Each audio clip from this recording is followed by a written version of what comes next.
Morning guys, Mark Ferrasci with Protect Dog Training. I wanted to kind of do a debrief and a look back after I posted all those videos last night of yesterday's outing with Toffie down at Bass-Pro.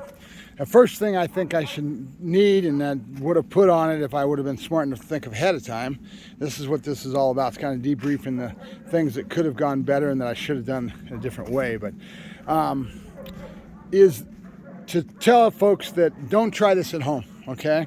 It should only be tried by professional and that kind of thing. It's like you have one of those disclaimers on the shows where they're doing the race drivers on the track and they say, don't do this at home, this is professional drivers.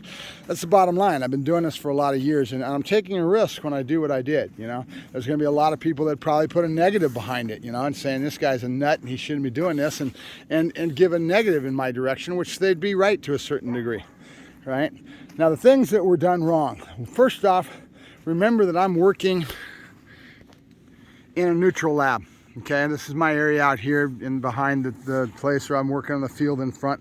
This is my neutral lab, and so I could have done a lot better job to proof the dog in these areas of downstay, not having him break, doing around the corner work here in the neutral lab, and I was going into it out of around the corner and being out of sight and building up time level and all that. I could have done a lot better job with that with Toffie before I took him out in public. Okay, and so I'm pushing because I know that Toffie can handle it, and I'm coming at him with a lot of negative markers, and you know, and that could affect the dog. I mean, you don't want to. Every dog is different, guys. Just because I'm doing this with this dog doesn't mean that it should be done by everybody.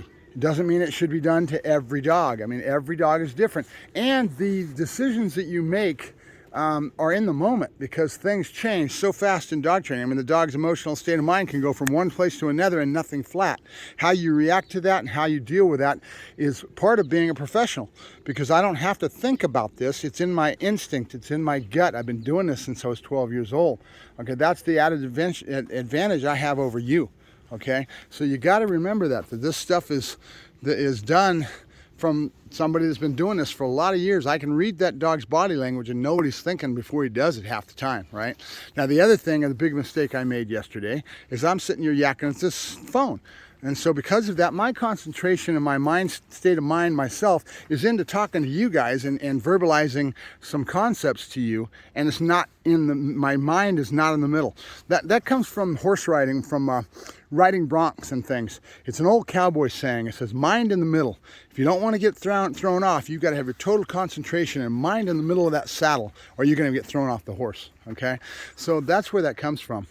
And it boils down to doing the phone stuff and sitting here yakking at the screen. You notice that one dog got close. I would have noticed that dog a long time ago because my mind would have been in the middle and not into this camera. But I'm trying to convey thoughts to you. I'm trying to give you guys knowledge that you may not have coming at you from any other way than somebody like me that's doing what I'm doing.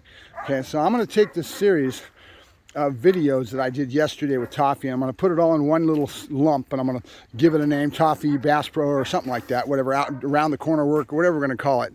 And I'll put it on the community tab. So I'll put all the ones that I did yesterday. There's about 5, 6, 8 of them that I did, little short clips of me working Toffie down at Bass-Pro. And I'll put them all into the community tab with in a library, so you guys can watch it from top to fin. I'll try to organize it so that it's in the right order, right? The one that I went in the door, I posted towards the end yesterday. So I will do that for you.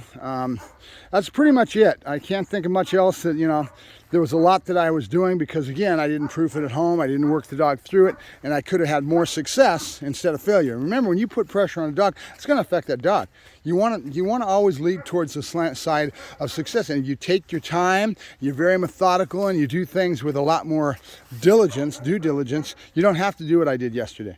Now, I'm pushing the envelope because I'm a professional and I know what I'm doing, but you know, it could be a negative. And again, every dog is different. You're not going to get away with this. Don't try this at home. I mean, this takes experience. It's not something that you as a layman should be out there doing without, you know, I would say if you're going to do it, make sure you keep a long line and you don't do as much separation. I was separating myself pretty heavy from him. All right, I'll let you go. Mark Ferrasci, Protect Dog Training, and I've lost the dog. I'll talk to you later. Bye-bye.